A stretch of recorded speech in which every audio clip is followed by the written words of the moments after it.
Kama jinsi washawasimamia moja anapita anakimbiza kinywa kidogo kidogo. Tupane tofauti kati ya mazingira na asili. Mazingira na tofauti ya mazingira na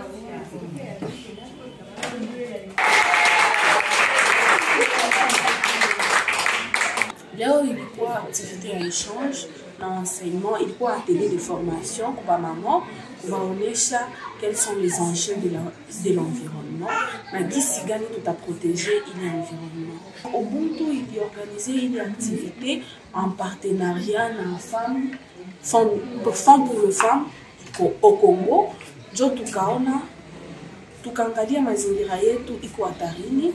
Jo tukasema kwa gisi mazingira iko hatarini, wamama wako na participation ya mingi sana juu ya deterioration ya environnement. Jo tukaona wamama tuwashirikishe, tuwaoneshe madhara gani environnement iko naenda napitia, tuwaoneshe environnement imasiku iko na maefe gani kumaisha yetu, kumaisha ya familia na ya jamii zetu.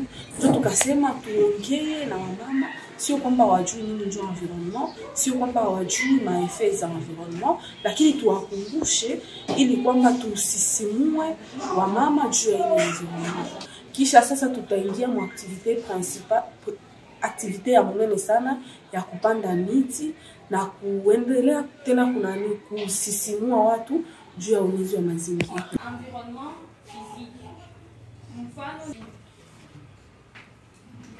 mazingira ya pili ni mazingira changamoto inayopata mazingira. Très bien, très bien.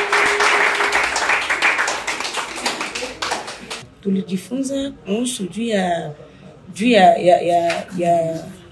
mazingira na kupitia mazingira tulijua mengi.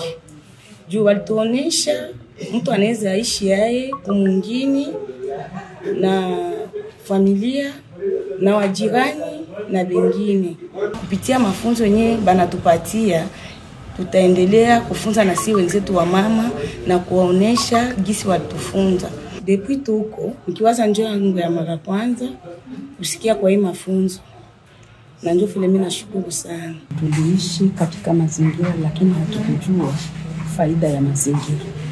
Ile ndio ilikuwa shida yetu. Kupitia hii formation leo tunajua faida ya mazingira. Tulionyesha kwamba mazingira ni yale yote yanayotuzunguka.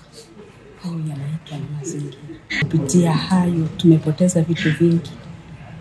Mvua hatupati kwa sababu ya kuharibisha mazingira. Magonjwa ya kila aina tunayapata kwa sababu ya kuharibisha mazingira.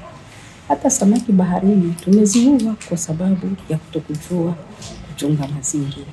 Kwa yale ambayo tumefunzwa, nitajitahidi kufanya uwezekanavyo niwe na maji mazuri ya kunywa. Sikunywa maji ya mlongo hivi tu. Nitajaribu kutengeneza shimo mahali pa kutupa uchafu wangu na kadhalika. Changement climatique. Kuchoma uchafu, madeshe plastiki, tunaweza kuchafula hali ya hewa. Mama tupige tena mikono.